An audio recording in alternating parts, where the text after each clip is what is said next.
We are live. Welcome, everybody, to yet another episode of Tarotnormal Investigation.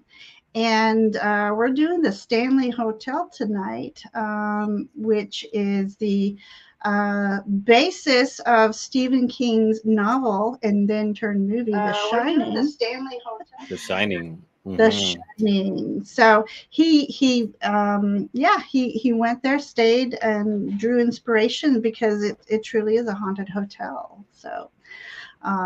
So with that being said, I want to welcome one of my very special guests, a good friend, Sasha Graham. Thank you, Sasha, for coming back on the show and doing this investigation with us. Yeah, I'm so happy. Thank you so much for having me back. I love this Tarotnormal, and I love you, Ginger. It's so good to see you again. Thank you. And Ramon, it was a surprise to Ramon. I didn't let him know who was joining us until the last minute. So I know there was an important special guest, and I was so intrigued, and it happened to be Sasha, and I was so excited because I love her channel. I've seen her videos, and it's so. I was excited. I'm honored to share this space with you, Sasha. Absolutely. Thank you, Ramon. Likewise. So a little bit about how I met Sasha. Sasha was having a tarot Zoom group, and Jonathan Daly said, "Hey, you need to do this with us." And then I stepped in, and he popped out. He was doing some other studies. And this is where I found what a wonderful storyteller you were each week, what you brought. And it was just magical the way it was you presented the tarot.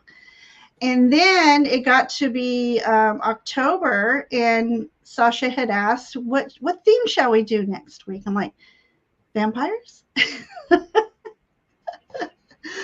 And then the rest of the season, we did all Halloween stuff and found out you were a Halloween baby. I'm jealous. And so when I started Tarotnormal Investigation, she was like my first thought of I have to have Sasha on.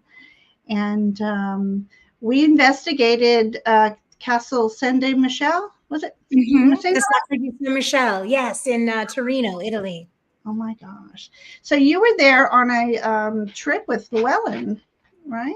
Or Los Scarab? Actually, Los Scarab had brought me over for their 20th anniversary, which happened to coincide with the UK Tarot Conference. So it was kind of exciting. But, yeah.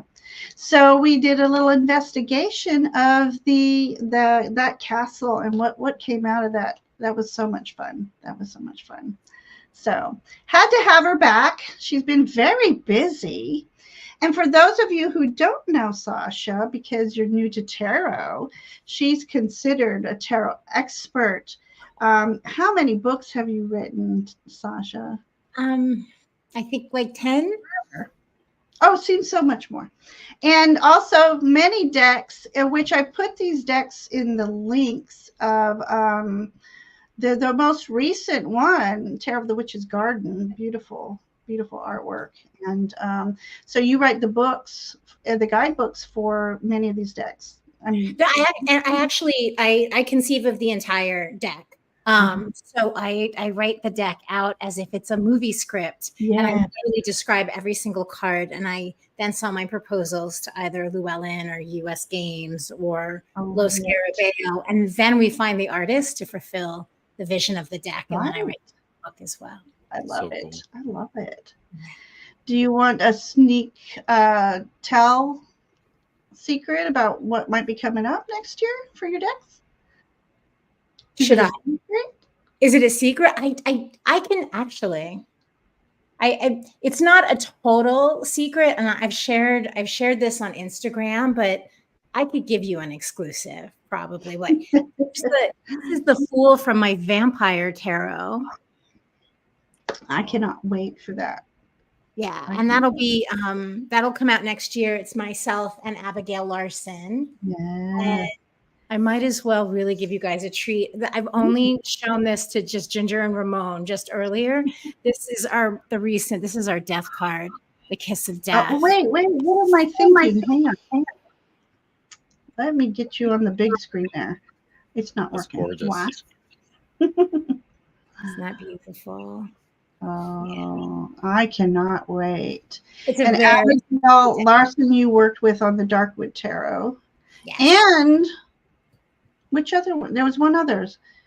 No? For Tarot of What? the Haunted House, it was Mirko Pierfederici.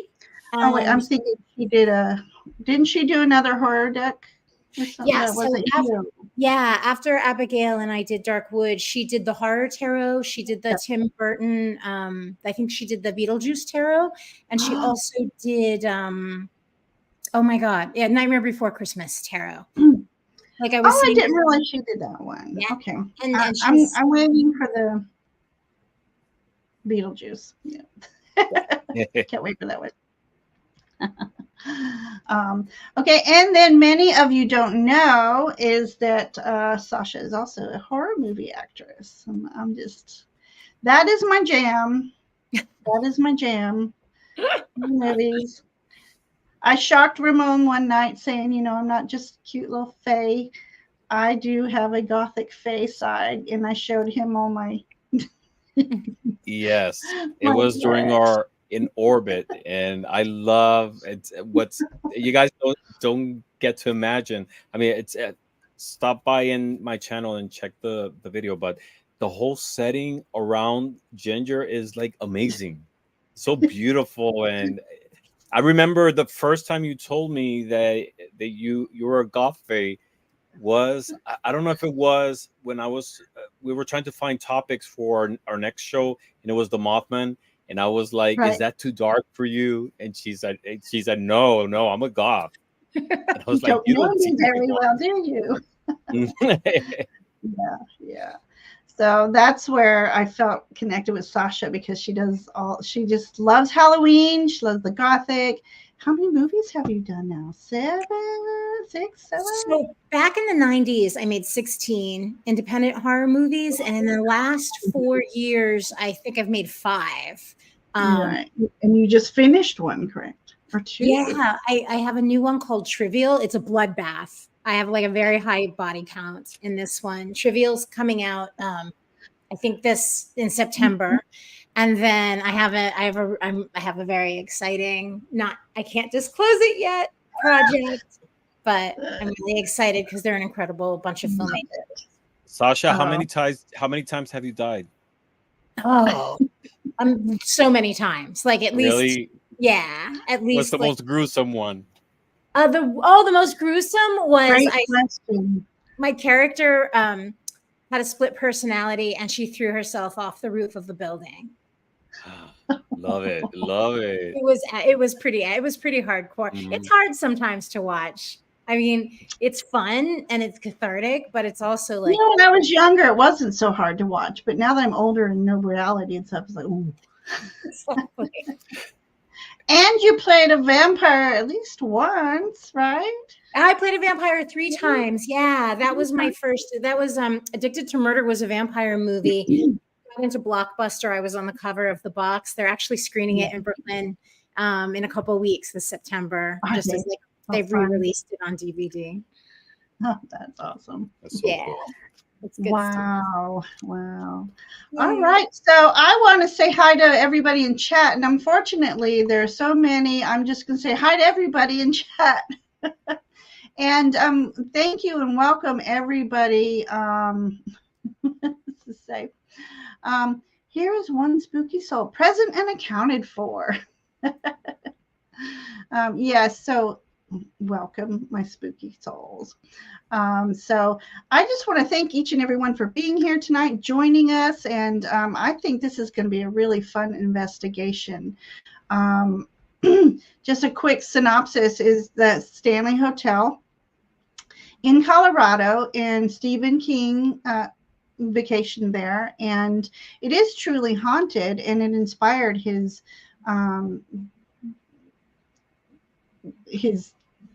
what's the word I'm looking for? Genius mind, horror mind, to make the Shining. And so Yeah, so we're going to delve into the history of the haunted um, Stanley Hotel and look a little bit into the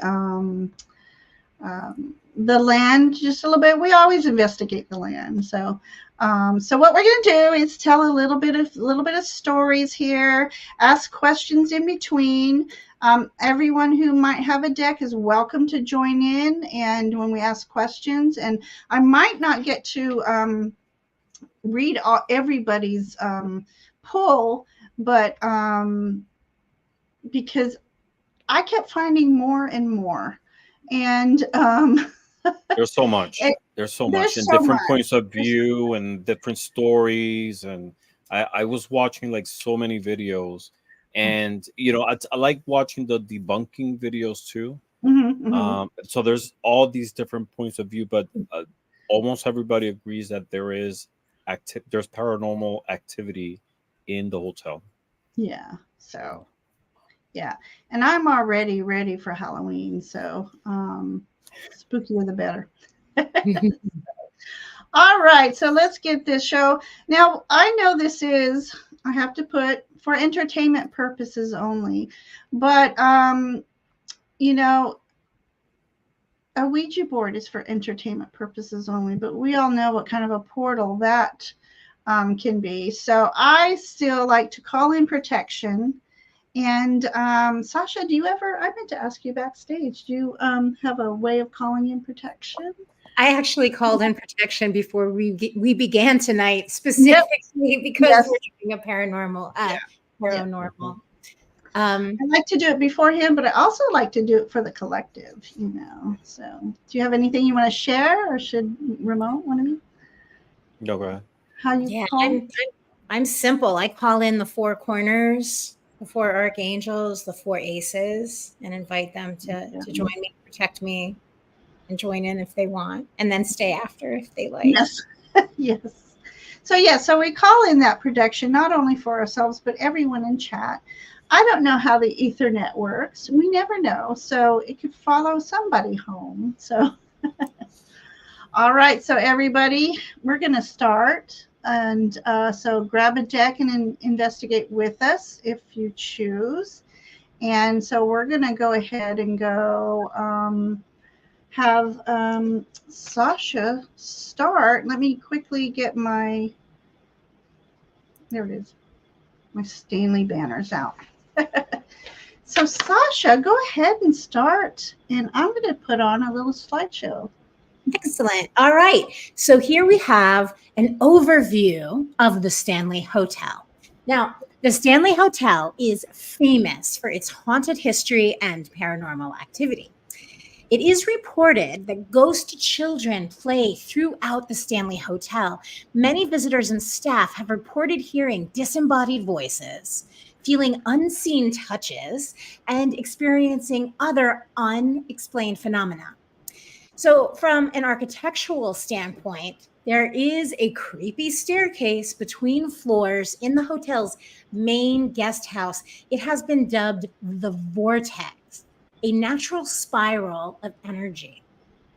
It's also known as the rapid transit system for the ghosts who are known to haunt the hotel. And the little known underground cave system. Oh, this is such a great detail. The underground cave system, which the hotel employees use to traverse to and from the hotel. It was deemed, of course, unprofessional to see employees come in from the front entrance of the Grand Hotel. So these are the tunnels that they would take to stay out of sight, out of mind, and up to no good.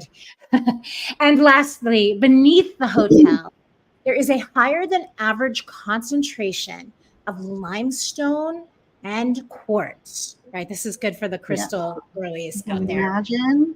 That would understand, that's crazy. So some ghost hunters believe this limestone and quartz helps capture energy at the property, which would assist in explaining all of the paranormal activity that happens at the Stanley Hotel, and probably had a very expansive grip on Stephen King when he stayed there.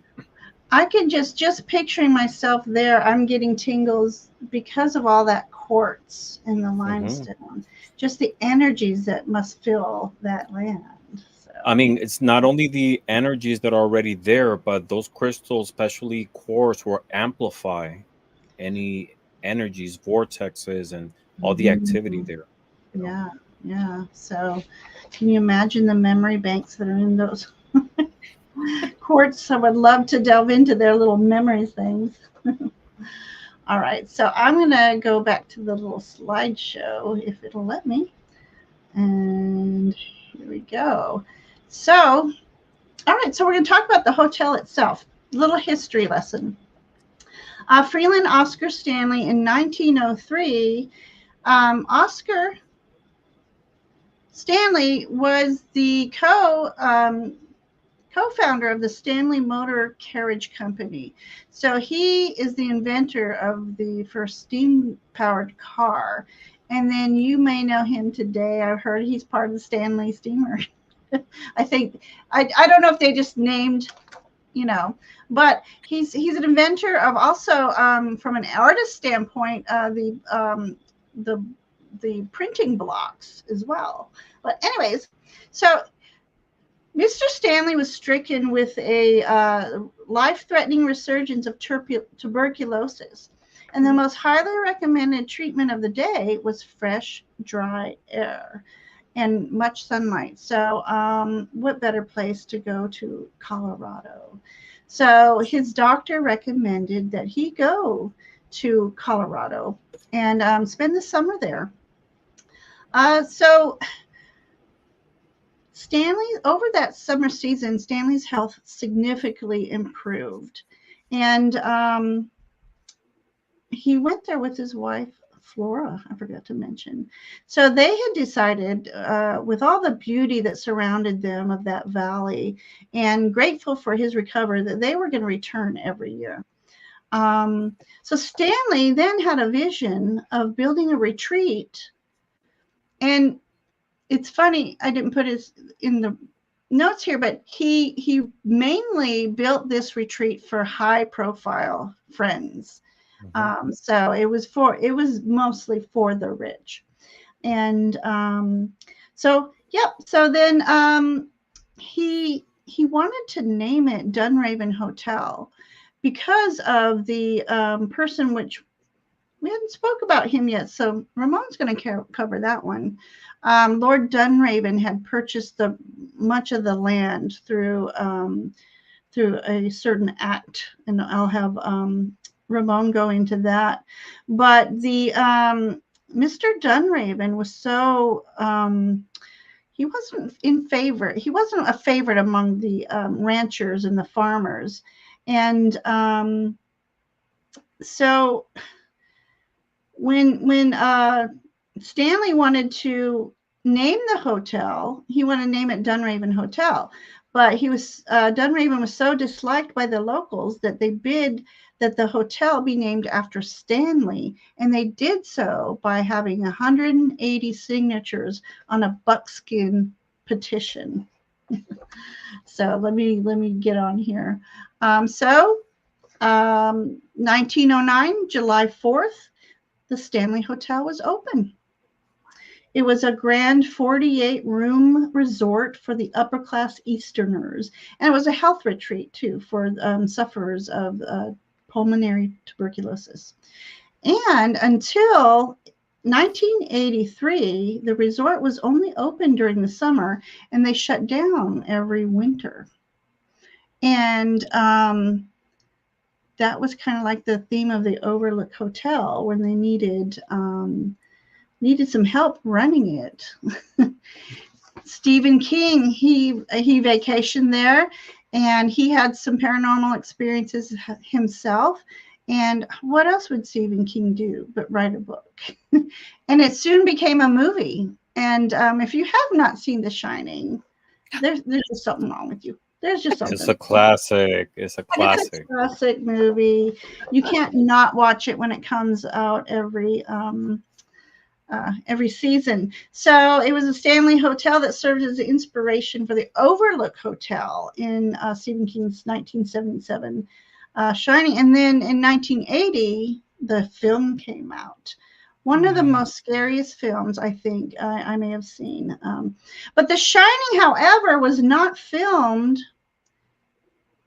at the Stanley Hotel. It was filmed in places like Montana, Oregon, and even England. So there's some interesting facts about the Stanley Hotel for you. So Ramon is next. Yeah, one of the videos I watched was saying that when Stephen King went to the hotel, he wasn't aware that it was going to shut down for wintertime, but they let him stay there. And so like it was like everything was aligned for him to be able to spend that time and had the mental peace to be able to produce that beautiful writing. Yeah. So, which is one of the opening scenes as they got to the hotel, him in the grand entrance sitting there typing away. Mm-hmm. Yeah, totally. All right. So Ramon's going to tell us a little bit about the land. Let's talk about the land. So between 1872 and 1884, Lord Dunraven claimed 15,000 acres of the Estates Valley, Colorado, originally acquiring it by stretching the provisions of the Homestead Act of 1862 and preemption rights. Lord Dunraven, in an unsuccessful attempt, tried to create a private hunting preserve. Dunraven was vastly unpopular with the local ranchers and farmers and soon left the area in 1884, relegating the ranch to the management of an overseer. The land was eventually purchased in 1908 through the representatives of the 4th Earl of Dunraven and Mount Earl. So it was worth mentioning that. And yeah. So let's start our investigation then. Are you ready? Is everybody ready? Grab a deck. Grab a deck. Yes. I'm going to be using for my readings the Ghost Tarot. This is the one I use the most for paranormal investigations. I'm going to pull a card from the Ghost Tarot. I'm going to pull a card from my Ghost Lenormand. Oh, that's fun looking. Yeah, I love this deck. Look at the back. Like all the images are beautiful. And I'm going to be using Elder Futhark runes, but as cards. Yeah. So I'll be combining those three to do my readings. What are you ladies going to be using? Sasha? I'm using Tarot of the Haunted House because obviously it's the perfect. It's very perfect. Link down below to that deck, by the way. Oh, thank you. Yeah, and it actually, the Two of Pentacles are the shining twins in this deck, so it'll be interesting if they come up. And there's a maid. I hope that comes up. So, and then I happen to have the Shadowscape. So you can't have dark. If you kick the darkness long enough, the light's going to pour out. So this is the one we need. Love it. Oh, and then so I'm going to be using combination. I also have the Ghost Tarot, the Haunted House, Tarot of the Haunted House. When I asked Sasha, I'm like, this is just perfect. It's just, and then when we get into another question that I would actually use the, hello, I know what it's called. Where'd my box go? Oh, good Lord. Well, it's this one. Chicoli. That's what it is. And then when we get to another part of our questions, I have it's the Curio Tarot that I got off of Etsy, and it's just so creepingly haunted that it's just the perfect tarot for this. So mix it up. All right, everybody. All right. I'm hoping you're okay. And just for anybody just coming in, we're doing a Tarotnormal Investigation, so we're not doing readings tonight. So just kick back and enjoy the show. Yes. All right, you definitely ready for that?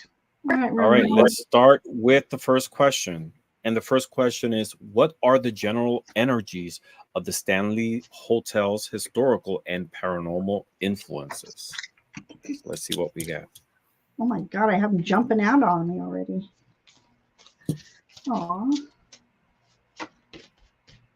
I'm going to try my best to only pull 2 cards per question because we'll be here all night.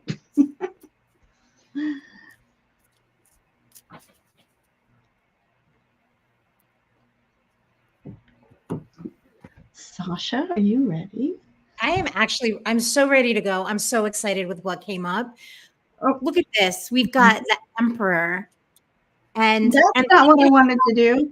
But look at how he looks exactly like those black and white photos of the fellows that you were showing before. So as far as the general energy of the Stanley Hotel, we're talking masculine, we're talking domineering, we're talking, right, a kind of taking of what is not necessarily theirs in that kind of colonialist way of grabbing land and building things for wealthy people.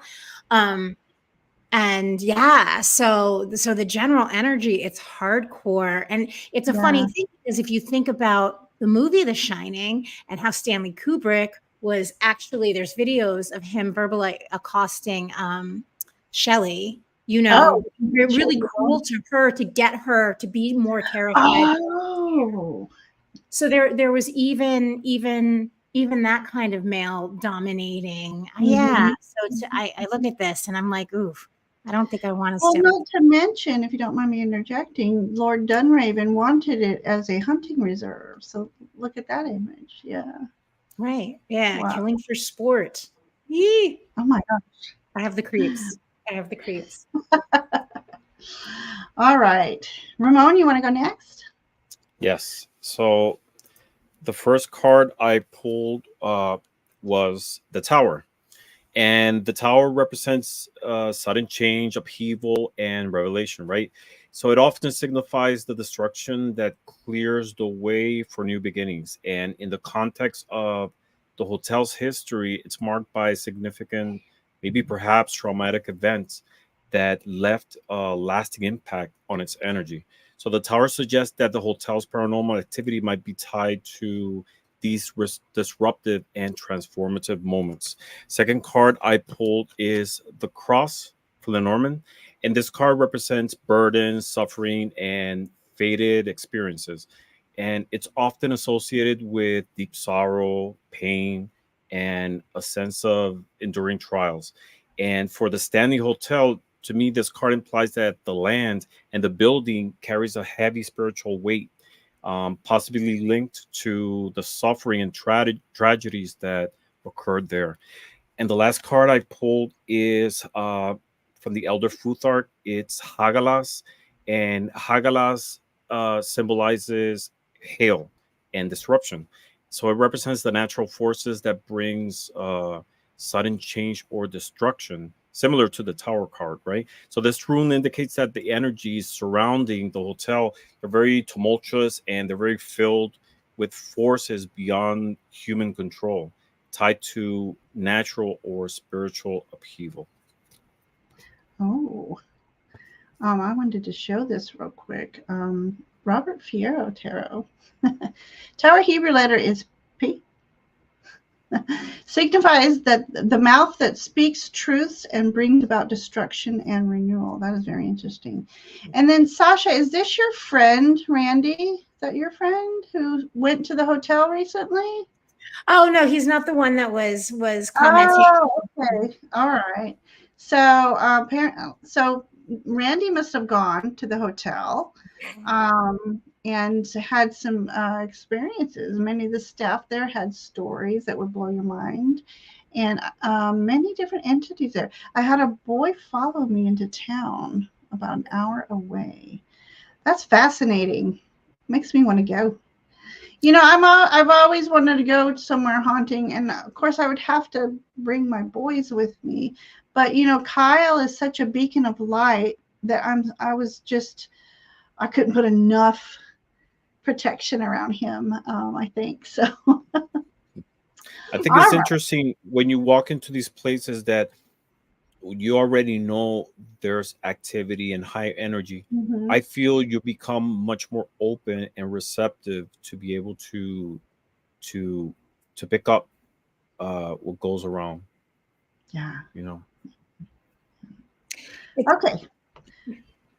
I have gotten interesting because, right now there's in the venue, the Grand Hall, they do a lot of weddings there.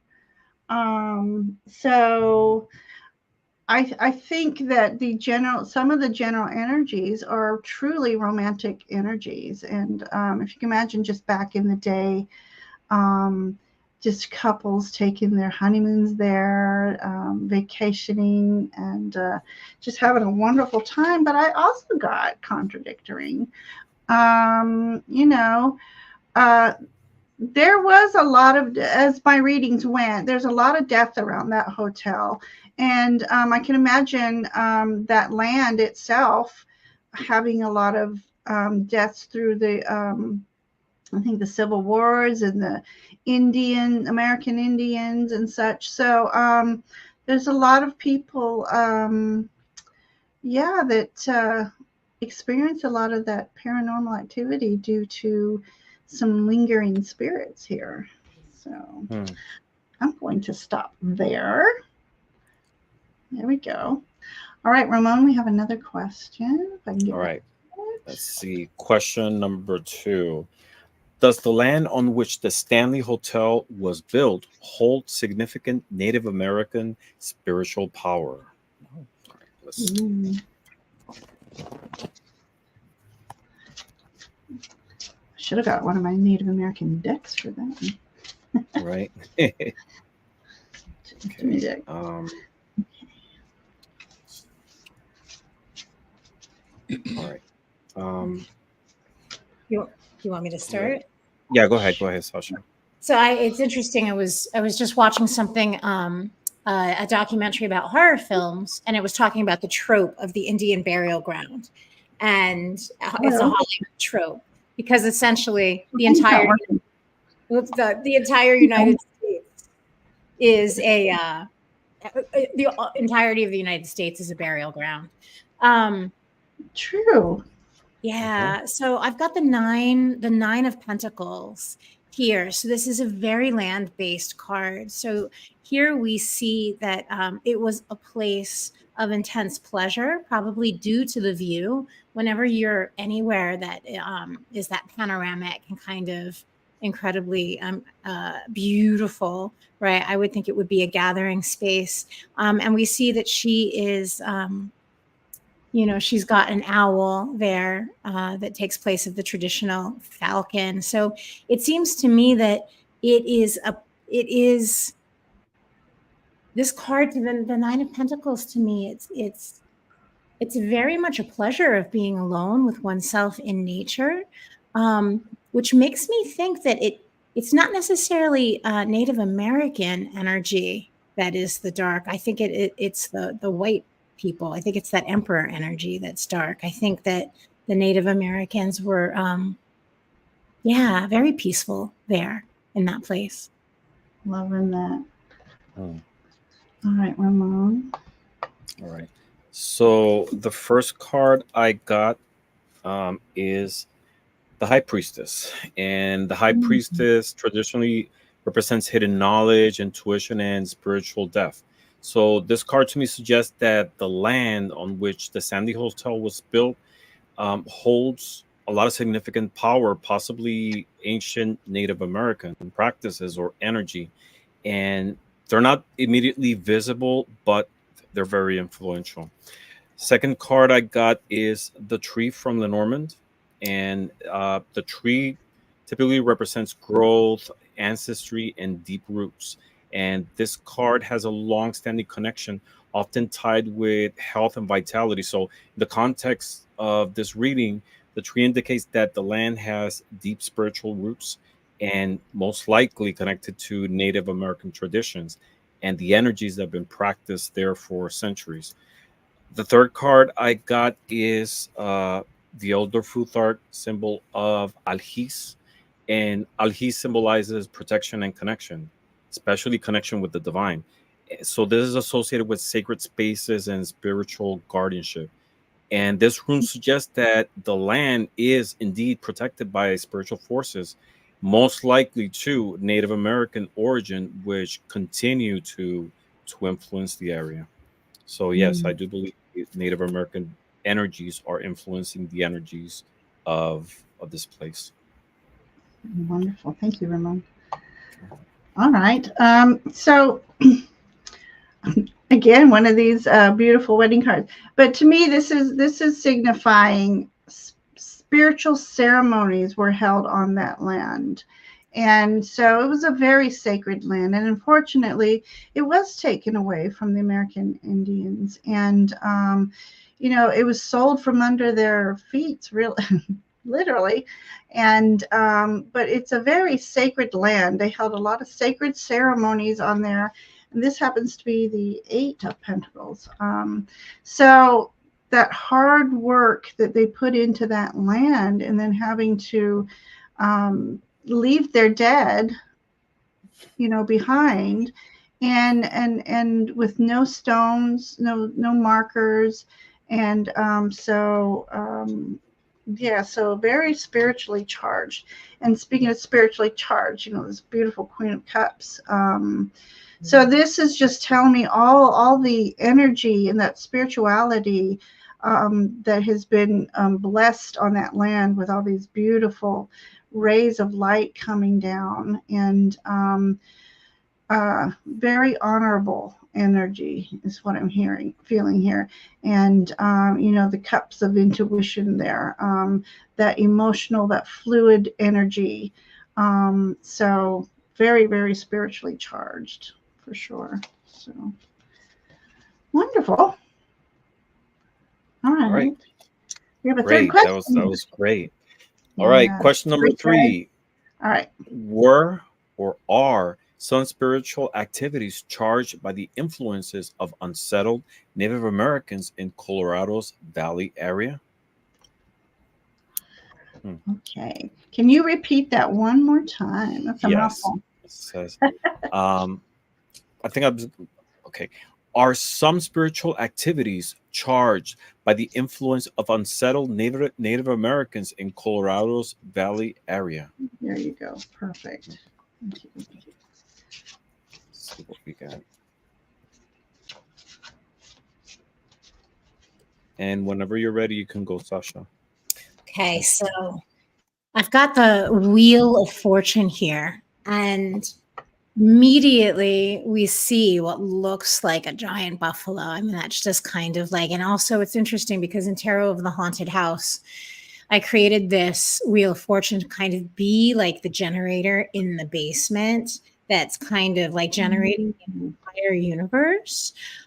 So in the context of this question, yeah, there's a lot of energy that they are definitely feeding in, that has kind of created this vortex that has made this such an iconic spot.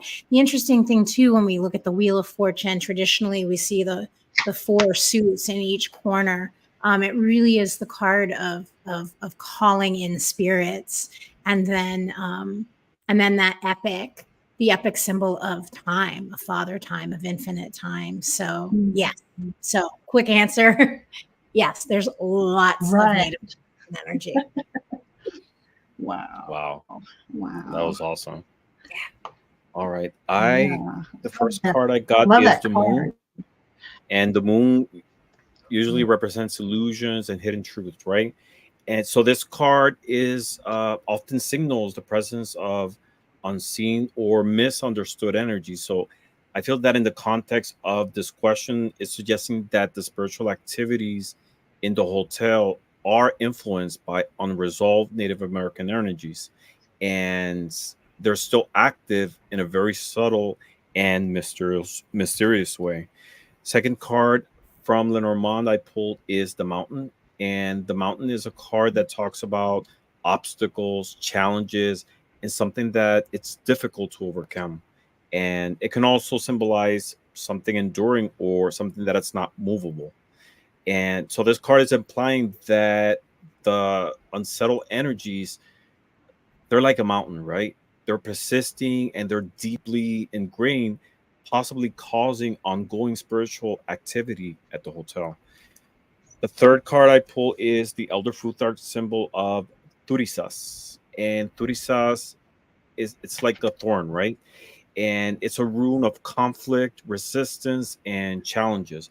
So it represents, it's suggesting that the spiritual activities here are charged by Native American influence that are not entirely peaceful. And they might involve conflict, resistance, possibly contributing to the hotel's unsettling atmosphere. Yes, there is influence, but there's something unresolved and unfinished. It's in this energy. Most definitely. Thank you, Ramon. Okay. I too got the Wheel of Fortune. Oh. So so look at this, let's say the Spirit of the Wheel. Oh, I could have brought that deck out. That's a beautiful deck. Spirit of the Wheel. So through segue off of Sasha, through time and energy. So look at the energy balls are here that are going round and round. So a lot of them, I think, are just residual hauntings. You know, that was their land, and you know,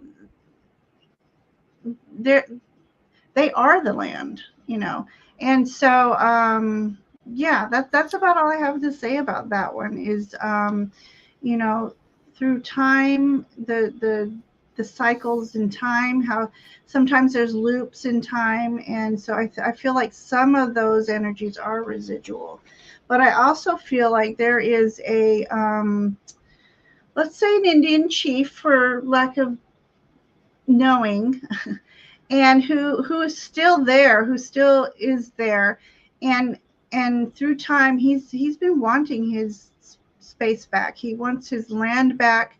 He wants to be able to go back to watching over his tribe, feeding off the land, and respecting the land. And I feel that he feels disrespected by how the land was acquired. And I feel like he's still waiting to reclaim his land. So that's what I got there. Yeah, very unresolved energy. Very unresolved. Finished. Yeah. It's interesting because this particular wheel kind of looks like it's underground, and you know, we have those underground tunnels, so there could very well be, well, maybe it's too deep. You never know. You never know. All right, Sasha, you ready to continue the story? Yes, I'm ready to go deeper. So so let's investigate some more literally active rooms within the hotel. So we're going to start off on the fourth floor, which of course is the Emperor card. Fours in tarot meaning stability. So the fourth floor of the Stanley Hotel is one of the most haunted parts of the hotel, with many reports of paranormal activity, such as hearing partygoers returning after a long night. I feel like you would also hear a lot of that anyway in like a hotel. How would you know if it was just like at all hours? The hearing the hearing of children's laughter. Oh, and creepily, the pitter patter of children's feet running down the hall. I love that. Is such a scary. Not resist. Oh gosh, who doesn't get this? Like when you step into a long hotel like hallway and you're like, am I gonna see the twins? Right. Okay. So let's examine room 14. Red rum. Ghost children. I had a picture of the hallway with party balloons and everything, but for some reason it wouldn't upload. But yeah. So ghost children play throughout the hotel, especially in and around room 418. Now, in this particular room, 418, it's haunted by ghost children who like to play with the objects in this room. So guests have seen lights flicker, hangers move of their own accord, and some people's covers are even ripped off them during the night. Once. That I would like lose my mind. I mean, Right. Well, depending on who is doing the ripping of the sheet. Is that a ghost or you just have Ooh la la. Once a 4-year-old girl who stayed in the room with her family told her mother in the morning that a young boy had tickled her in the night, but he left after she asked him to stop. Which I like, I like that. So in my ghost stories by the fire, we get a lot of stories of people being haunted, and so often just saying, "Please stop," right? Like talking to a ghost or an energy, just as if you would to a regular person, is often effective. So good for this little girl who could speak up for herself. So I'm gonna give you guys all question number 4 for our cards, which is, what's the energy surrounding the children's presence in the hotel? Like, why children there on the 4th floor? What reason could that be? Why there specifically? And well, that didn't happen. Hang on. My little fingers. Yeah, no. So the card I have is the Queen of Wands, which I think is very interesting. To me, it seems as if, when I look at the Queen of Wands, who's the Queen of Fire and energy and passion, it seems to me that, and this is also very kind of like early 20th century, 19th century, parents weren't necessarily really the ones watching their kids, especially the ones who could afford to stay in places like the Stanley Hotel. So when I look at this Queen of Wands, I see her downstairs drinking, flirting, having herself a time, while the kids are upstairs left to their own devices. I think that that intense children activity on that 4th floor, I think something horrible or unsettling must have happened to children while their parents were otherwise intoxicated or partying. Knows what? That's what she's giving me. And it's interesting you pull that card because Flora, Stanley's wife, loved to play the piano, and it's her. They hear her playing, and there she is in front of the piano in all her glory. Yeah. I wonder if this is the female energy that's kind of connected to the Emperor energy. Oh, so that was wonderful. Thank you, Sasha. Ramon. All right. This is crazy because I pulled cards that are directly related to the question and to what you were saying, Sasha. So the first card I pulled is the 6 of Cups reversed. Children. Yes, and this usually represents nostalgia, the loss of innocence, and unresolved childhood issues, reverse. So in this context, I feel that the energy surrounding the children's presence at the hotel, it's carries a lot of unresolved trauma or lingering attachments from situations that happened there, possibly due to the circumstances, not only of their lives, but also of their death. Second card, it's from Lenormand, and it's the child too.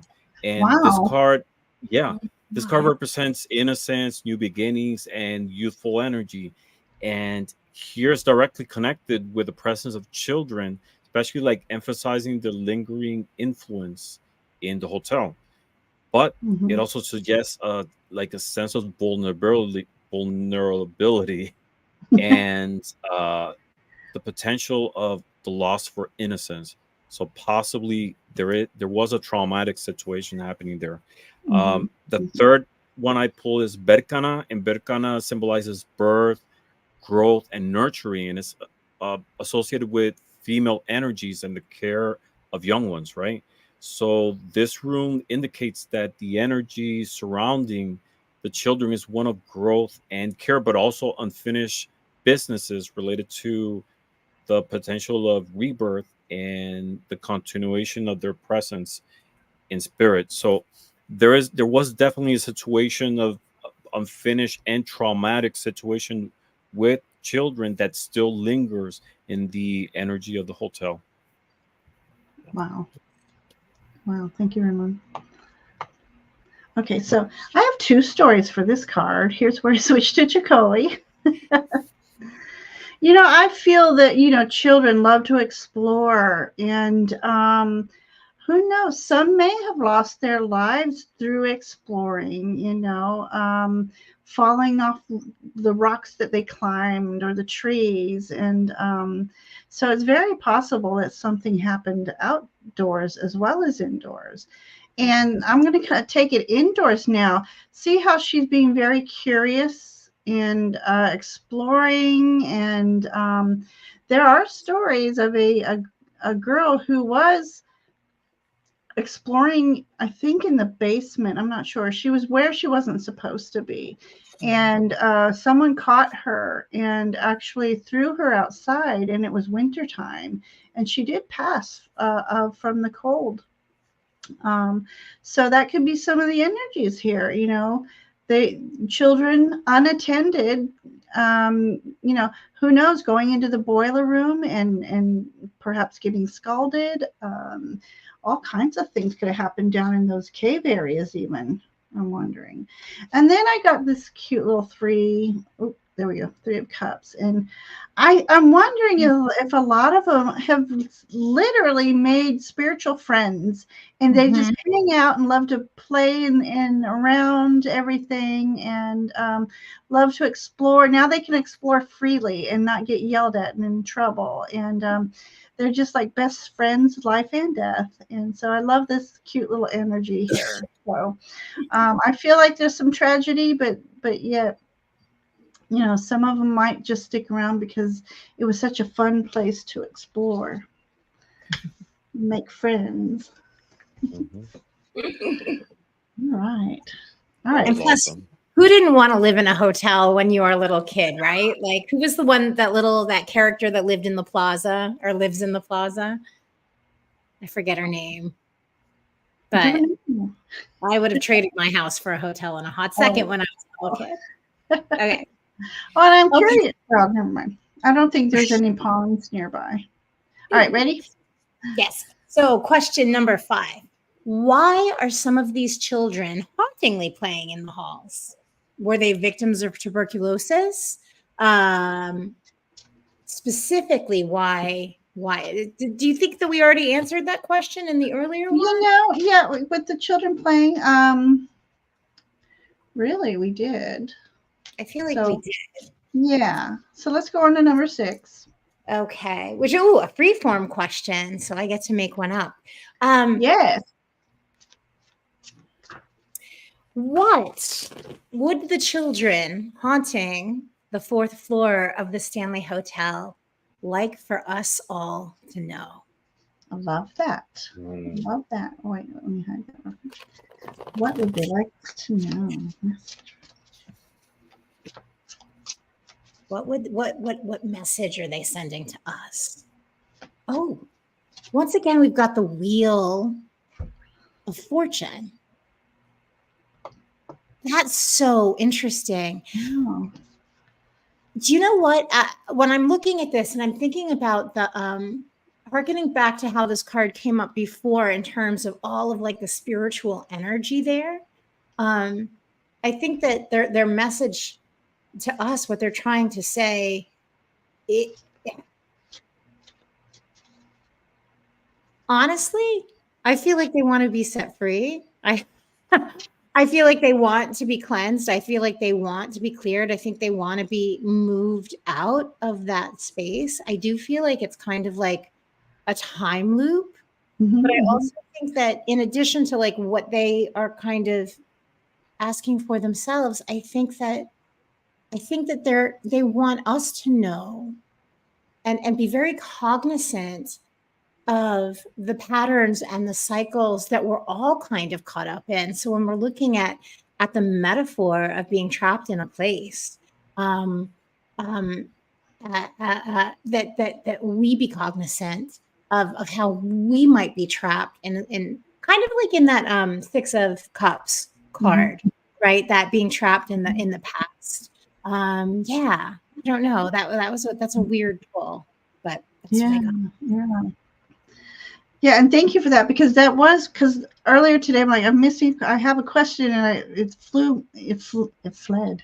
But it's like, are they trapped here, or do they want to be here? So that was. I felt like they're a little trapped. Yeah, even though they're making the best of it. So if anybody goes to visit, give them some freedom to go. Do it from your own home if you'd like. Yeah, I got the same thing, as that there's a sense of feeling trapped, but also abandoned and suffering. They need release. And why do I say that? The first card I got is the Five of Pentacles, and this represents loss, abandonment, and suffering. And so it suggests to me that these children playing in the halls were indeed, indeed had that sense of abandonment. They're going through a sense of hardship, um, and possibly this was leading up to their death, so it's still lingering, that sadness and that sense of abandonment. Second card I pulled is the Coffin, and the coffin in Lenormand represents endings, death, and finality, right? So it strongly indicates to me that these children's their spirit remains in a sense of entrapment, right? That there's not a sense of closing a cycle, and that they feel that there hasn't been a closure to them moving to the next plane. The third card, the symbol I pulled is Awas, and Awas represent also death and transformation, and it's the connection between life and the afterlife.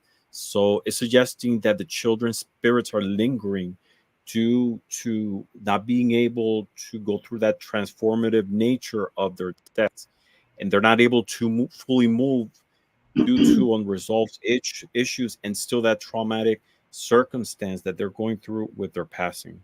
So there is a heavy energy there, and a sense of not being able to transition. And this is the reason that this is a message that they're trying to convey. I feel they're trying to establish that connection with someone who can help them transition. That's what I got. I like that. Okay, so I've got such a cute card here. Okay. So if they had a message for us, it would be that we have that strength, that stamina, that perseverance to slay those dragons in our everyday lives. That we can rise above all that tries to hold us down.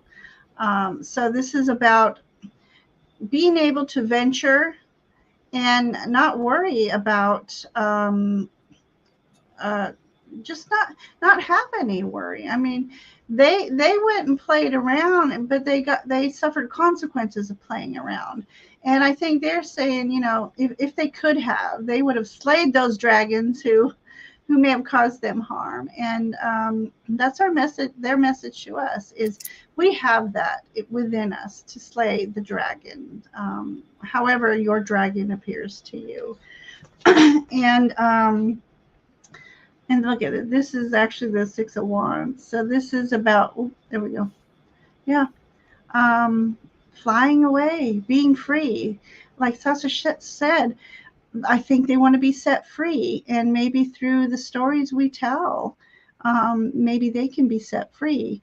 Maybe someday somebody will come to the hotel. There's a elephant here in the elephants represent good luck and good fortune. But so maybe they'll be fortunate enough to have somebody come with the abilities to help free them, and they can go to the beyond. So, and again, this is a mosquito. So there's that sword they'll slay anything that comes in their way. All right, so. All right. So question number 6 was was a free form, but that since we didn't do number 5, we'll say that Sasha's question was number 5, and then we'll go to a new question that Ramon came up with. So if you want to read that, Sasha. Oh, I can read it. Oh, yeah. What past events have tied the children's spirits to room 418? And how do they affect the experiences of today's guests? So, yeah, that's interesting. So it's the influence of their energy on the people who visit the hotel. Right. Okay. Let's see. All right, let's see.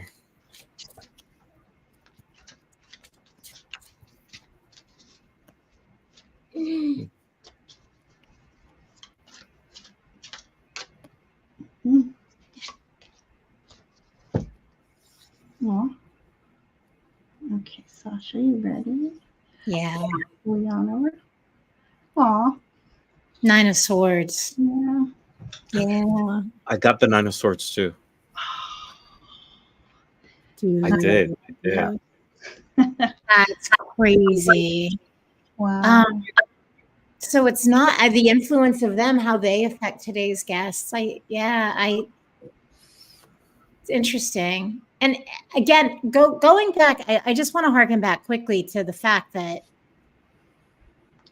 when Stephen King was writing the book, it was due to Jack Torrance's alcoholism and his accidental breaking of his son's arm, right? So it's a very shining book, and film itself is very much grounded in childhood trauma due to alcoholism, right? And then we see Danny terrorized throughout the entire film. So this just looks really dark, really scary, very nightmarish, and not necessarily the best takeaway for the guests who run into them. What do you think, Ramon? You have the same. So, as we know, this card represents anxiety, nightmares, and mental anguish. So it's suggesting that the children's spirits are tied to events filled with a lot of fear and distress. And to me, it's pointing to a traumatic past where the children are experiencing intense emotional, psychological pain. And this is leaving an imprint in the location.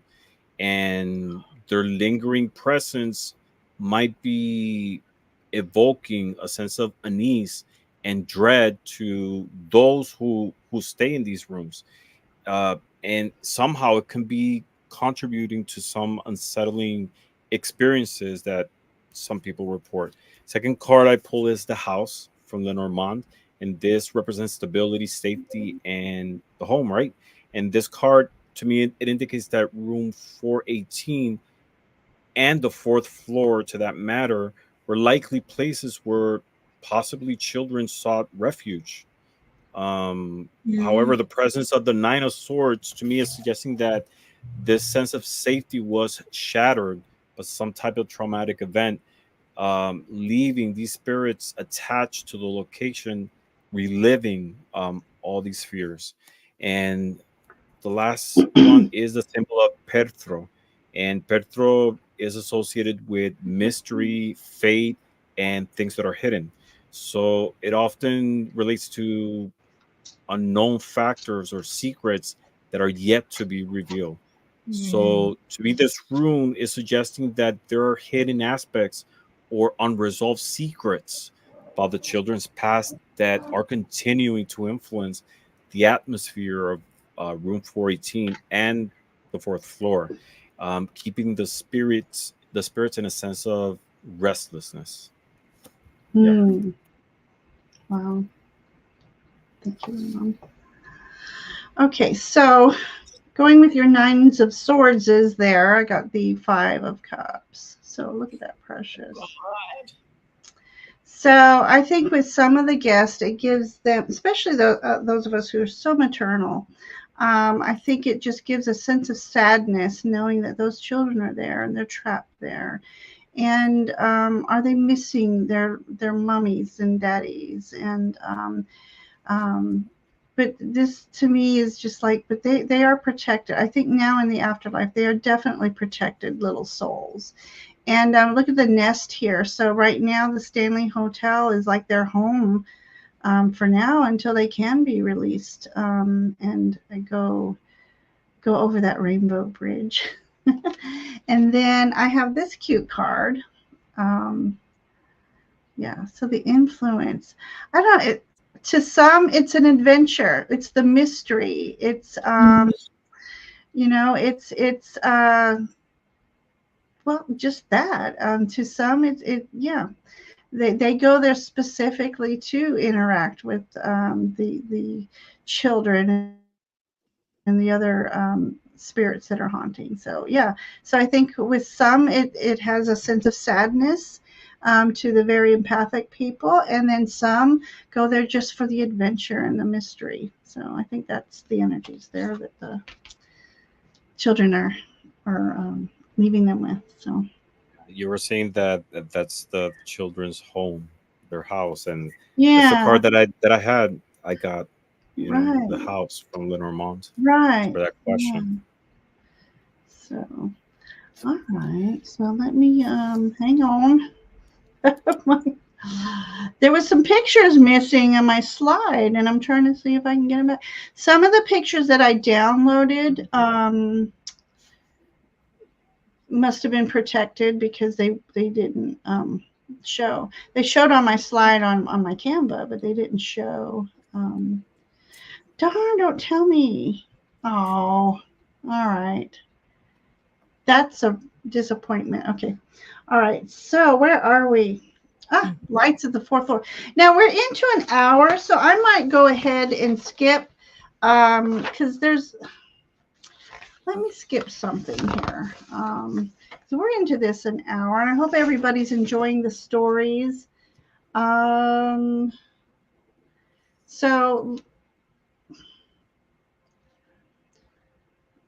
some reports encounter lights on that fourth floor. So maybe we'll just ask one or two questions there, and let's see. Let me pick one of those questions. And I'm so disappointed on my slides didn't download these pictures. I had some fun slides. Mm-hmm. That was the kids. Copyrighted. That was the kids playing tricks on you. Exactly. So, all right. So, let's see. All right, let me go here to number 9. Are these spectral lights of benevolent or malevolent energies, or are they Native American energies? So what are these lights that people see? What are the lights? Oh, that's funny. I'm going to go with those two. What you got, Sasha? I got the light of passion, actually. I mean, look at this. Here we've got a vampire with his woman in hand. Has he sucked her dry? Is he about to throw her on the bed? Is this sex? Is it eating? Is it both? They're illuminated by a fire. Wow. So I take that those lights to be very sexual in energy. And as we all know, hotels are famously, there's usually a lot of sex happening.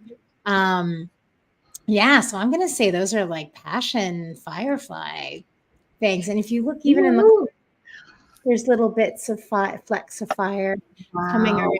Yeah, I think that's sexual, mostly energy. It's like, yeah. Sexy energy. Love that. Ramon? Yeah. I'm here shocked because I pulled, the 3 cards, and I got exactly the same card, the same topic on all 3 cards. So the first card I pulled is the sun, and the sun we know represents positivity, success, and life-giving energy. And this card is about illumination, warmth, and joy. So in this context, it suggests to me that these spectral lights are benevolent in nature, and they're bringing light and positive energy to the surroundings. Second card I pulled from Lenormand, also the sun. And this card in Lenormand, just very much like in tarot, symbolizes positivity, success, and enlightenment. And it's indicating that to me that these energies are associated with lights that and energies that are indeed benevolent, and they're providing a protective and uplifting presence in the hotel, very much balancing, the other sad and let's say negative energies around. The third symbol I pulled is Sowilo, and Sowilo also is the sun, and it represents same thing, energy, positivity, victory, life force. And this rune is very powerful energy that brings clarity. So it reinforces like the idea that the spectral lights are benevolent and possibly even protective. They're protective forces within the hotel. So yeah, they're very positive energies that what they're doing is creating a balance of energies in the hotel. That's crazy that I got all three. That's wild. Right? Wow. All right, you got the sun, I have the moon. Oh, that's Sasha. Hi, Sasha. All right, so spectral lights, benevolent amount of Native American energies. Okay. Wow, so the Ouija board. Okay, so very mysterious. I think some of them are there so that they can communicate with us. And I think they're loving the ghost hunters coming and playing around with them. And so the moon is all about the mystery and these two candles. So for me, that's like the Two of Wands. That's a portal for sure. So I feel benevolence here, and they're just really wanting to communicate with us. And then I've got Sasha here. I mean, I've got the Queen, Three of Wands. So Three of Wands, right? Is that Sasha? Mm-hmm. That's correct. Yeah, the 2 and the 3. So wow. So as you're stepping through this portal, somebody is wanting to guide them. And so you never know, you got to watch being guided into some portals. Will you return? I just, the illumination that they're wanting just to bring illumination to their stories. And so I'm wondering who this beautiful woman is that's wanting to lead them to all this illumination. That's a beautiful card, Sasha. Yeah. And I see a connection between the sun and the moon. That the moon is actually reflecting the light of the sun. And it's that counterbalance between, those two energies that we all are connected with, the sun and the moon. So it's a balance between both. And I also got, as I'm looking at this now here, so these people who wander around in the dark, doing their investigations. I feel like there might be one particular spirit that likes to guide them and make sure that. So maybe the hotel had a guide, a tour. Maybe it's the tour. I don't know, but I really feel like they know that they're going down some dark corridors and they want to bring light to protect them. A ghost tour guide. Love it. Yeah, you go. Well, that's not far off from our next topic, and it's a ghostly fact, and it's a friendly cowboy ghost. People have reported being kissed on the forehead by him. There is the ghost of a cowboy who frequents this room 428, in the dead of the night. But he just likes to sit in the corner or pace the floor. He is quite the gentleman, as one couple asked him to leave the room, and he obliged. And the other ladies have awoken to him kissing their foreheads goodnight. No one knows his story, but everyone can respect a man who respects the ladies, even in the afterlife. I'm going back to Sasha's card when she had the gentleman holding the lady in front of the fireplace. There's our cowboy. Yeah, I'd like a kiss from him. Good night. I wouldn't mind a kiss either. I want everyone to know I go out of my way to put foxy kings and knights and Absolutely. all my decks. Thank you. Thank you. I know there's not All enough right. Melanie Jean decks. Mhm. All right, so All we're right, going to go forward, and I want to try something real quick because I'm determined to. Yes. Okay, go, Ramon. Go. Okay, so we're gonna go to room 401 and talk about Lord Dunraven. Lord Dunraven, spoken of, which we spoke about earlier. He was the one who purchased the land, and he was an Irish man who is reported to be in this room, room 401. It's been stated by guests that they feel someone touching them, and his some have felt his presence pressing into their bed. Jason from the Ghost Hunters had his drinking glass, which was set on the nightstand.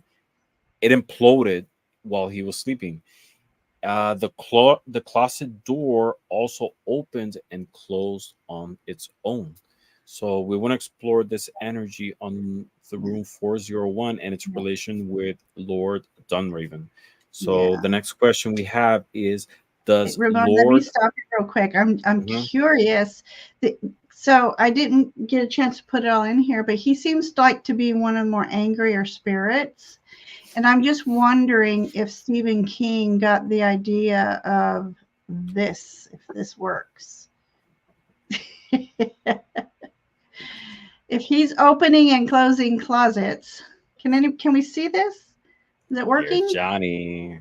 Yeah, for some reason it's your whole screen though. But yeah. Well, yeah, because it won't let me download the picture. So I am being clever and hopefully not kicked off of YouTube for Those teeth are impeccable.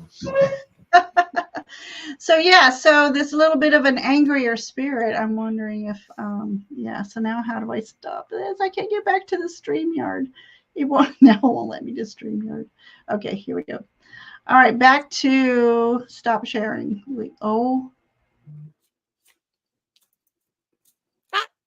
Ginger. Did she I think the disappear? spirit has abducted Ginger. Oh my god. He's run away with her. She's the cowboy has abducted our host. All right, so we'll continue. She'll be back. So let's explore room 401 and its relation with Lord Dunraven. So the question is, does Here's Lord Ginger. Dunraven, welcome back. We were going to start the question. Yes, go for it. Okay, so question number 10, does Lord Dunraven haunt room 401? And if so, what are his intentions? So let's pull a couple cards and see. Lordy. Oh my god. Oh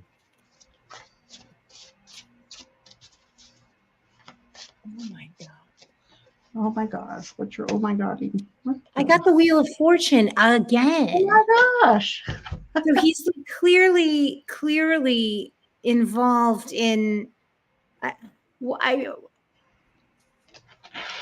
he's clearly involved in this card. He's clearly like very, I think, specifically connected to the energy. And I pulled a clarifying card because here we are, like to your question, Ramon.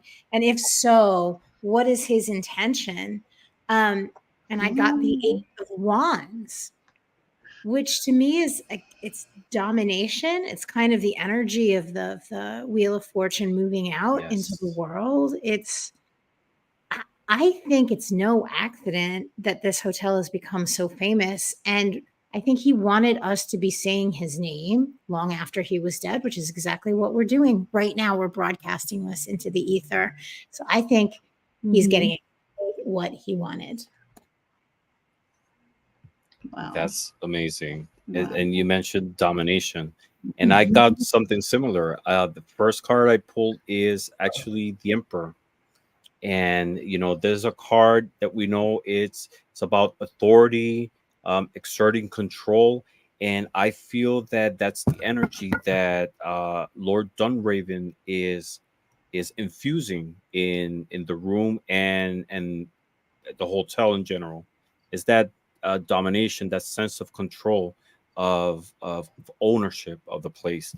The second card I pulled is the Anchor, and That's a similar nice to that, yeah, similar to that, it's that sense of feeling this is my place.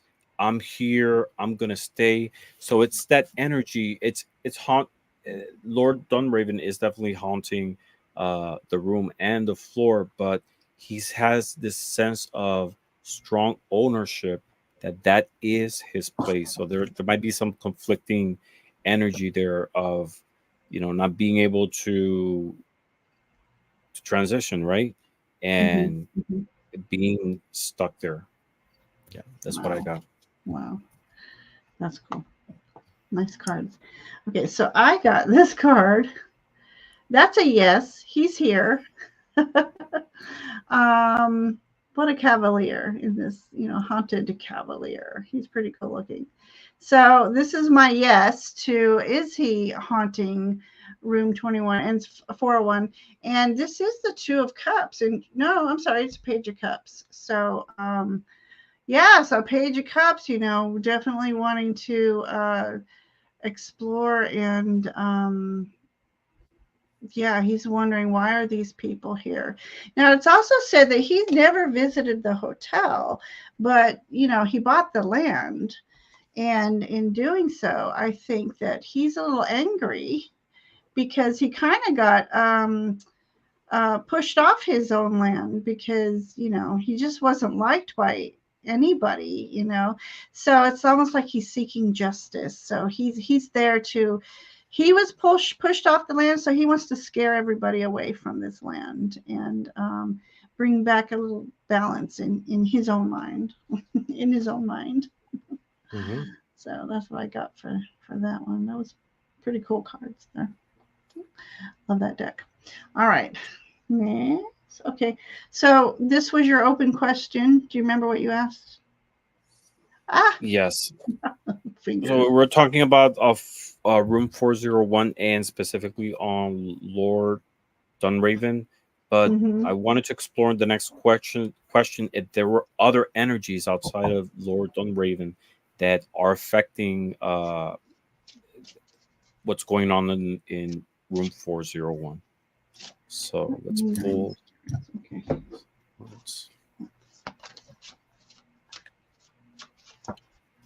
And if you're ready, Sasha, you can go first. Okay. Oh, yes. There is another energy. I've got the King of Cups. Ooh. And it's actually, in comparison to the kind of domineering, this is the King of Cups is imaginative and gentle and far-seeing. And this one in particular is incredibly kind, gorgeous, angelic, light, a being of light. So I wonder if there isn't someone else like his brother, someone who he was very closely, I feel like, related to, or just someone else who's there to kind of balance out the energy, make it not so spooky. This is actually, I placed this King of Cups. This is actually in the San Simeon, the Hearst Castle out in California. Ooh. So it's also, it's very much a card of domination, but of the imagination and of lightness and of play. So yeah, there's someone else there, big time, keeping the sky in check. gosh. Interesting. Ramon, do you mind if I go piggyback on hers real Go quick? ahead. Yeah, go ahead. Because you talked about a being of light. This guy here has those wings. Oh. And I also pulled this as, being of light, lighting up. Maybe, oh my gosh, I can go so many things here. So yeah, very protective, loving energy. And maybe this is a suitor looking for his bride, girlfriend. Maybe he's there waiting for her to come back. Maybe something happened to her, and that's where they shared the most wonderful moments, and she passed away, and maybe he's waiting for her, or vice versa. So I just found that very interesting that you pulled that large winged being, and here's one here. So yeah. So all right, Ramon. No, it's interesting you pulled that card. Like that card connects to Sasha's, and mine has a connection with that one because I pulled the Eight of Cups, and here I got a woman. So I feel maybe there's the other energy might be his counterpart, maybe a wife, a girlfriend, who might feel abandoned, right? So because the Eight of Cups represents abandonment, like walking away and seeking something that's meaningful. So possibly room 401 might be tied to someone or something that was left behind. Maybe a relationship that was unfulfilled or some type of unfinished business. Second card I pulled is the Garden from Lenormand. And the garden represents social interaction, gatherings, public places. So maybe this room was a place in which maybe it was a mistress, they gathered, and it held a very important significance as a place of meeting. The third card I pulled is the symbol of Otala, and Otala symbolizes heritage, um, inheritance, ancestral property. And this room to me suggests that the energies in the room 401, they're tied up to the land, but there's some type of connection with family history as well. So there might be a sense of protection, possessiveness, influencing the room. But what I gather from these three cards is that the other energy that's there, besides Lord Dunraven, might be a sentimental relationship that he held, and it was unfulfilled. Nice story there. Okay, what is next? Where are we even? Okay. Okay, are we done with Lord? Done with Lord? Okay. I think it was the spiral moving. staircase. Yeah. So yeah, we're gonna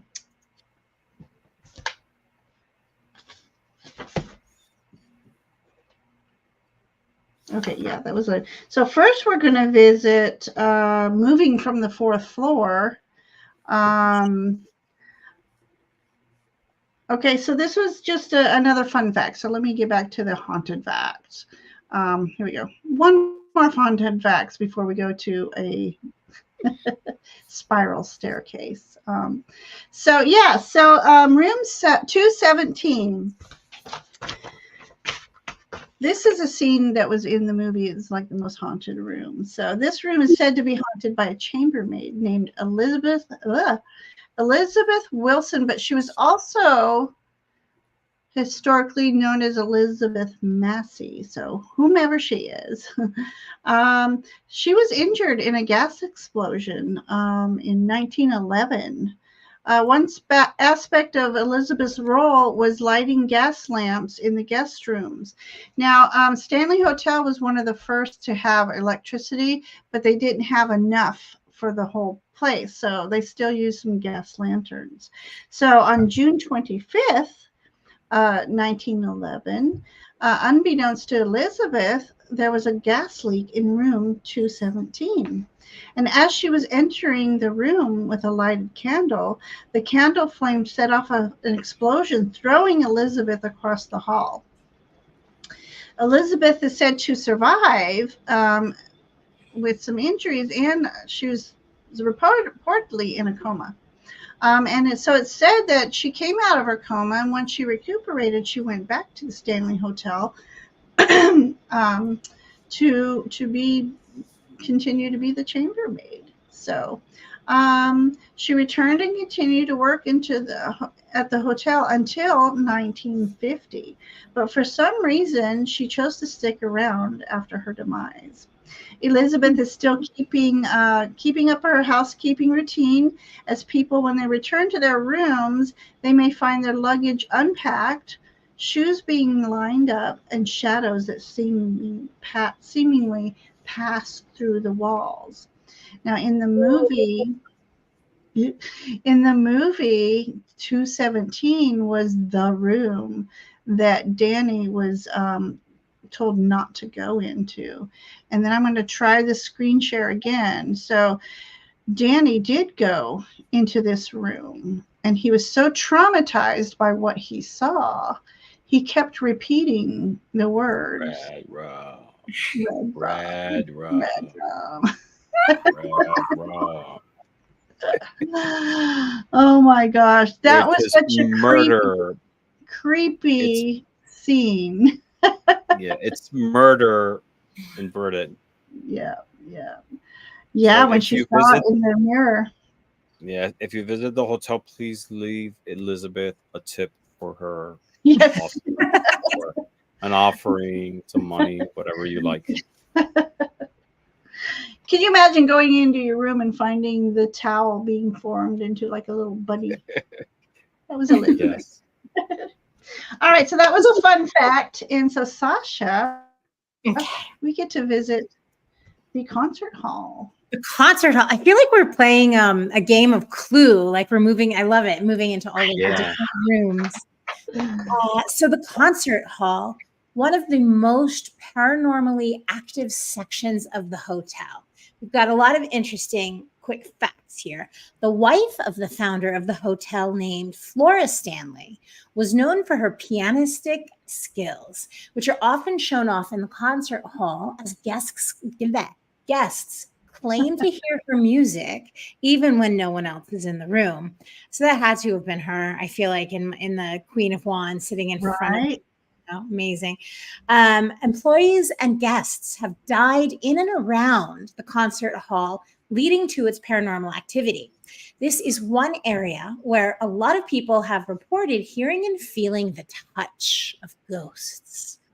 Oh. There was a worker named Paul who used to enforce the curfew of the hotel. A curfew at the hotel.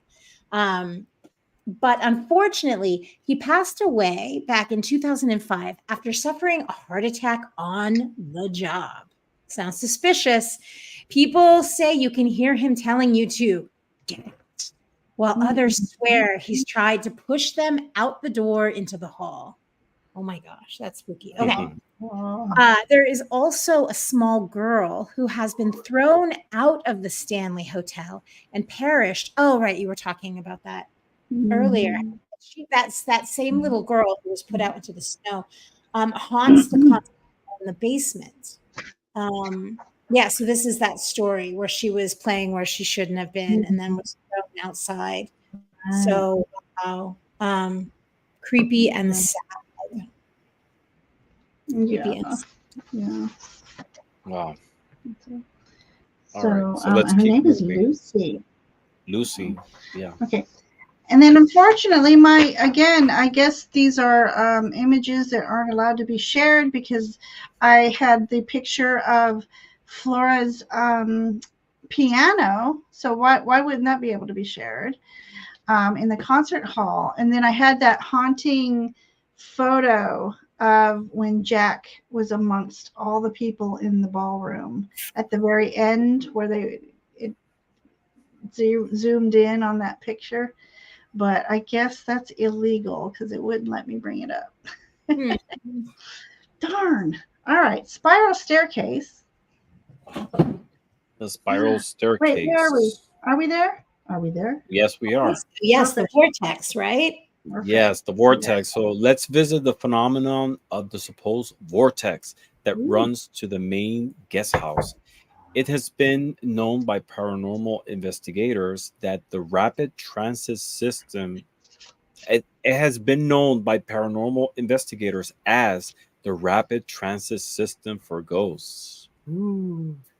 So the question we have now is, what's the energy surrounding the spiral case? Mm-hmm. So let's see.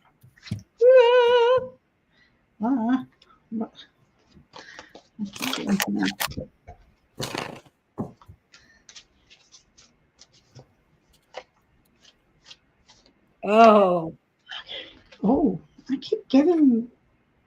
Okay, go. I got the tower. Wow. I got the tower. I got like absolute destruction, fear. It's interesting too. I think like in a sense, like the tower is a very cleansing card, right? Because it's like wiping everything away. I just think there have been a lot of awfully dramatic moments. Probably a few people pushed down those stairs late in the night. I don't know. It's creeping me out. The stairs are creeping me out.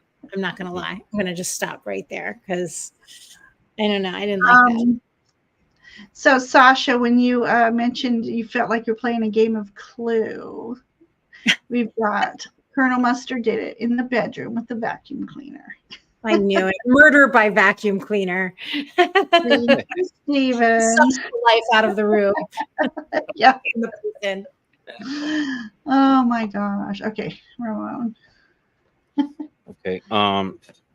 So the first card I pulled was the Wheel of Fortune. And this card represents cycles, fate, and different turning points in life. So this is suggesting to me that the spiral staircase, it's like a focal point where cyclical energy, right? That there's different forces that are converging and changes occur in that staircase, right? So it might serve kind of like a spiritual gateway where different forces are converging. The second card I pull is the Ring from Lenormand, and this also represents cycles, commitments, and connections. So it kind of echoes the idea of something continuous and unbroken, right? And in the context of the spiral staircase, it's suggesting that this area, the staircase, is a place of binding energies where spiritual connections are strong and enduring. And the third card I pulled is a symbol of Jera. And Jera symbolizes harvest, also cycles, and natural progression. So it's representing that idea of things coming in full circle. This room to me reinforces that cyclical nature of those energies that I mentioned that are surrounding the spiral staircase. And it kind of like indicates that this is a place where spiritual or even temporal cycles come into alignment. So this might be like a grounding point where all those energies converge and recycle and balance itself. Yeah. Hold that card up again, because if you look at it, does it not look like that the runes? This one? Does it not look kind of like a spiral? It does. Their spiral staircase is angled. It's not a circle. And did you call that Jedi? Jedi. Jedi. Like these are not the ghosts you were looking for? Jera. All right. It's cycle. It represents cycles. All right, that was a Star Wars joke. Okay, I've been watching all 6 episodes the last couple of days, like in order. It's funny you mentioned that. So I'm just looking at this card, and when I looked at it, I'm like, this kind of looks like a staircase. Yeah. So, as far as, let's see, the energy surrounding that. So, gosh, it just doesn't look, every card that I pulled a couple and put them back, they were all negative. So, and then these swords also represents like an overabundance of thinking and, overthinking and maybe people going crazy, so yeah, so something not such good energy. And I'm wondering, is it a portal to hell? Look at this picture. You have the tower, and then this. Yeah, I'm gonna leave it there. Ooh. Is it just not a good? Which kind of answers? We kind of answered number 14. Is it malevolent or malevolent or benevolent in nature? So I'm not getting too good of a vibes off of that thing. All right, so number 13. Number 13. If there is a vortex within the staircase, how was it formed? Was it purposeful or natural? Yeah. Interesting. So, oh my God, I just got the image of like Aleister Crowley reincarnated from back then. Wait, what era was he? He was more recent. He was in the 80s, right? He was he was like in like 1907, 1909. Yeah, at the turn of the century. Wow. Totally feeling Aleister Crowley vibes around that vortex. Oh my God. Okay, was it purposeful or did it form naturally because they built it like that? Purposeful and natural.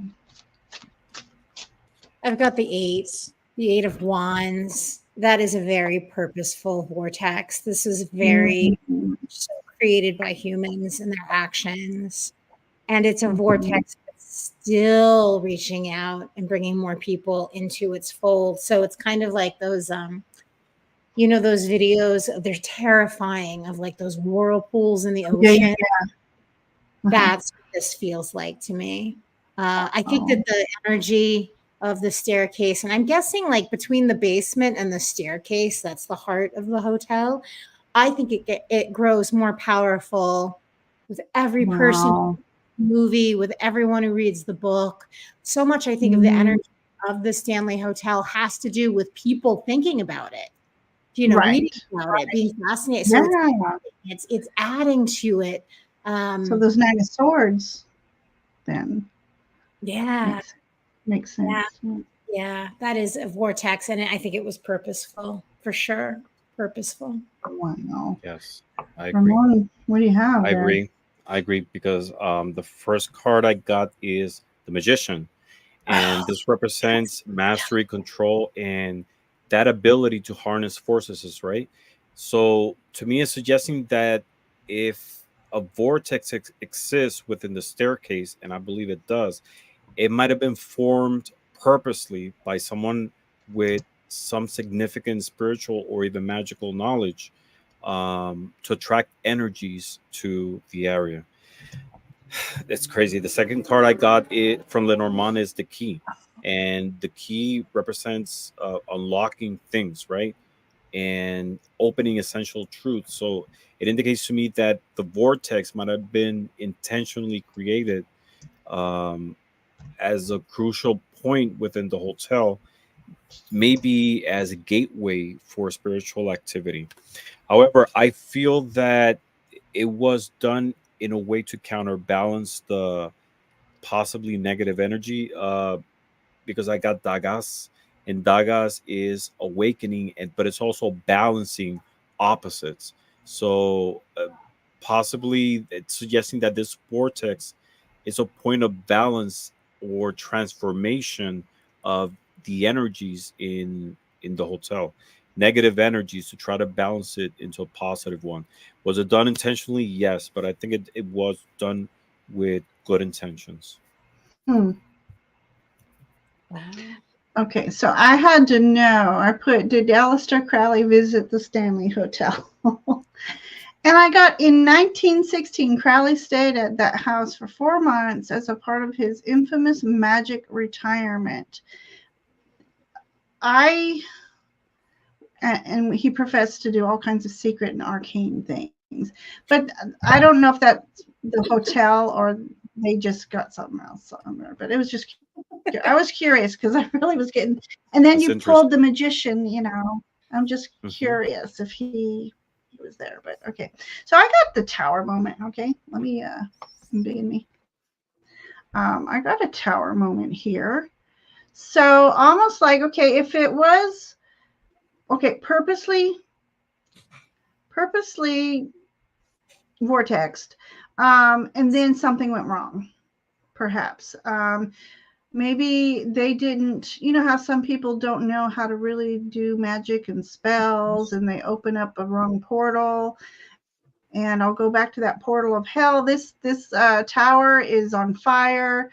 You know, this is a very destructive tower, Sasha. I know. So it makes me think of like what you said, between the basement coming up and I don't know. And then, you know, vortexes. Look at her. She's inviting people in.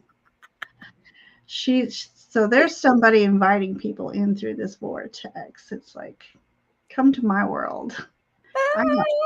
I have the key. Follow me. Follow me. Follow me. Now you see all the figures in the background of that card. Exactly. They're waiting. There's a many spiritual beings waiting for people to come through this vortex. And yeah, she's like, let me show you my world. We can create a new world together. Oh my God, I can go on. At the staircase. Meet me at the staircase. Yeah. And I'll show you a new world. Oh my goodness. All right. We kind of did 14. And so I guess we can ask the final question, unless we can think of some more. We're coming up on 2 hours. So I think this is perfect timing. So yeah. Do the energies of the Stanley Hotel currently interact with the ancient energies of the land? And if so, how? So, wait a minute. I had another question there and I forgot. Put it in.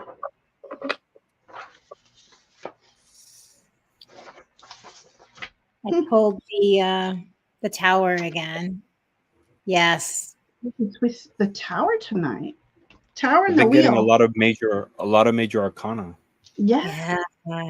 Yeah. I mean, it goes along to the energies of the hotel. Of course, the hotel and the land are so connected. It's scary, it's frightening, and it continues to be so. It's interesting in the in Stephen King's book, The Shining, the hotel, I believe, burned, and Kubrick, I think, changed the ending of the movie, if I'm not mistaken. Or no, the in Stephen King's book, it blew up. The boiler in the hotel, which was the metaphor for Lawrence's addiction and craziness, exploded, and the hotel exploded at the end of the book. So we see that explosion here in the tower card, right? Energy that can no longer be contained. That which never fit to begin with now is like blowing off the steam. So I think this has more to do with the fact that there never should have been a hotel built on that land to begin with. And so this is the price we're all paying. I got a little chills when you said that. Yeah, that was powerful. Wow, powerful. Sasha. Okay. Interesting. So how the energies interact with ancient energies. So the first card I got is the Hermit upright.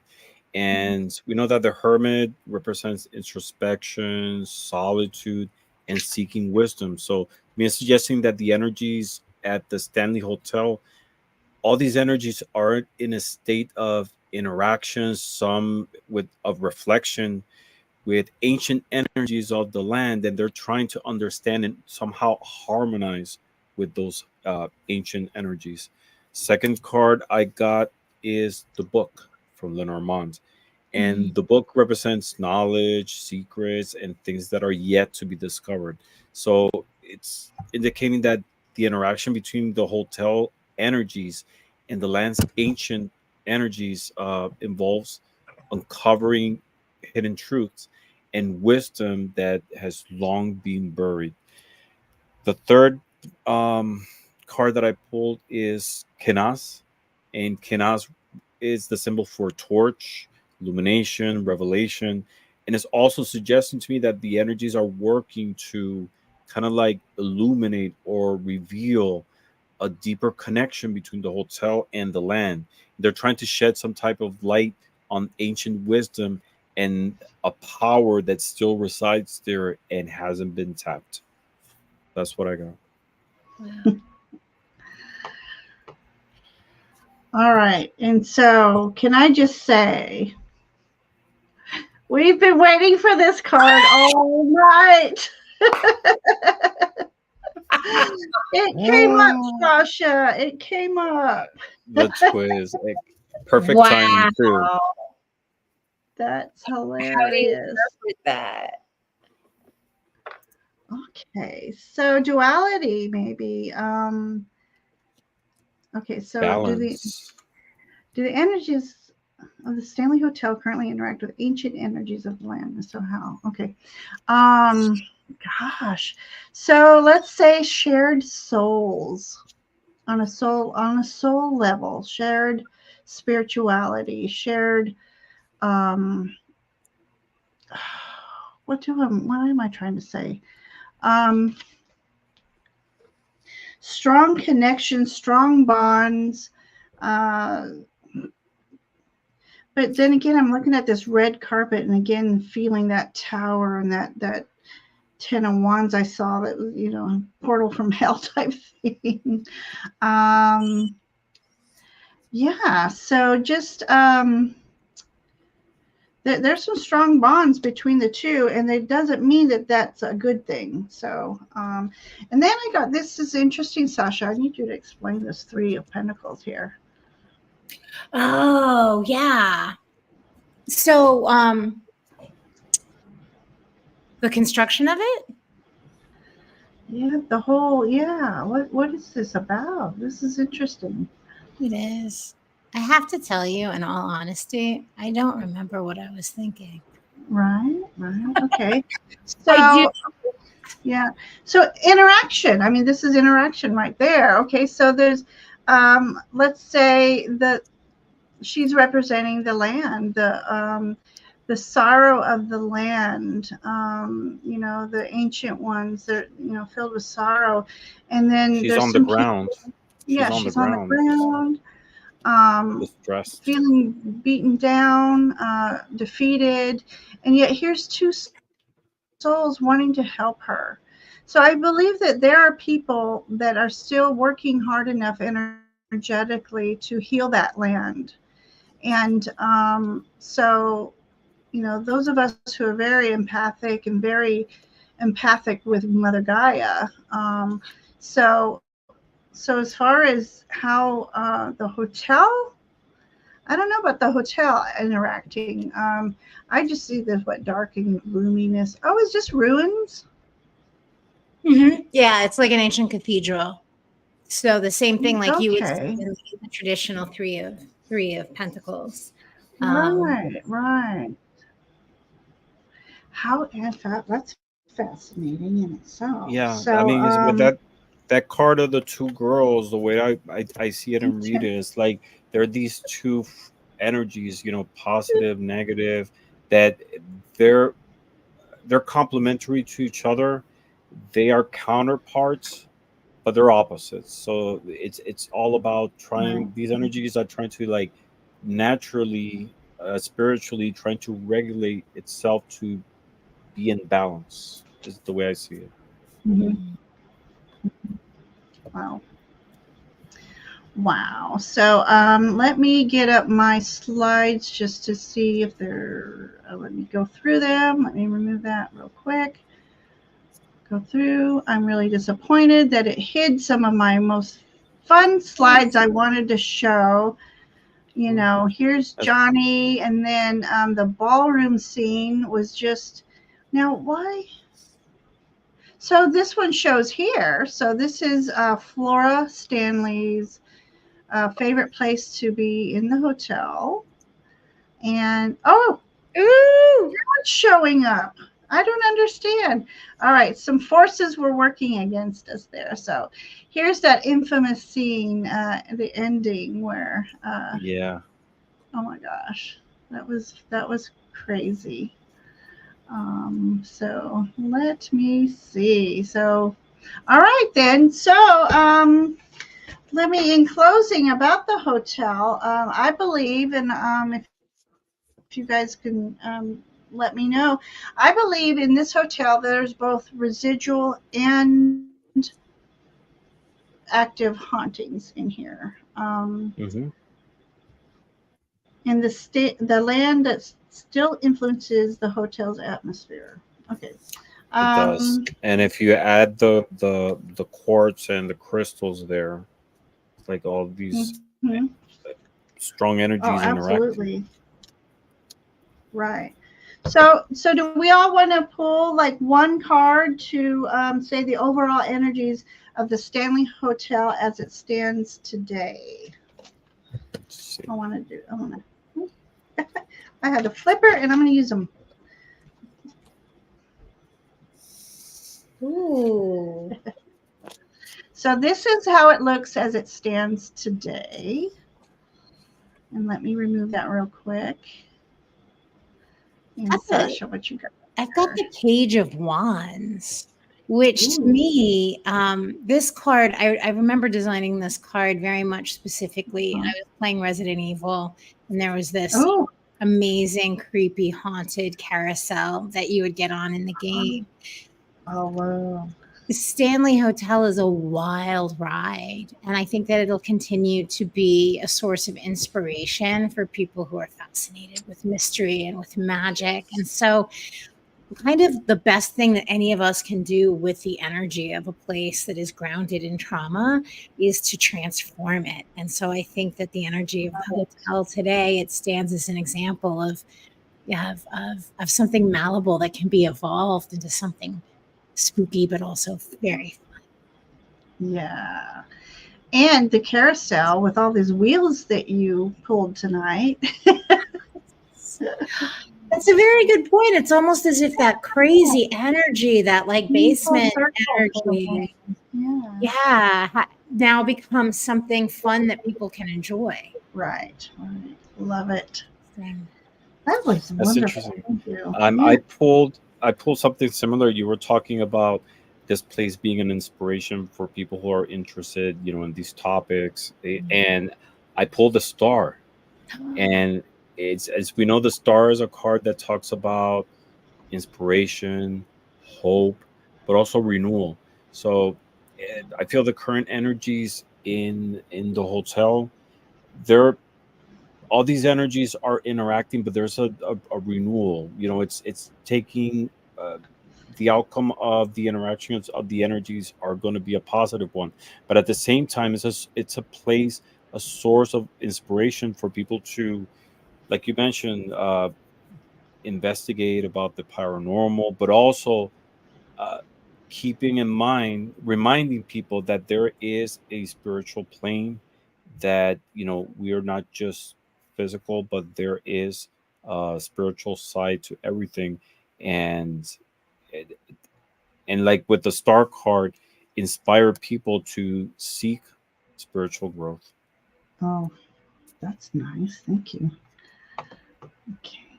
And then I have the awesome Sasha. Yes. The king of King of coins, king of earth, Ooh. king. Look how just yummy he is. Thank you. My pleasure. I mean, truly, there's not enough masculine energy in the tarot. I'm telling you. It looks divine. Thank yeah, you. exactly. And so, Stanley, what I don't even remember his name.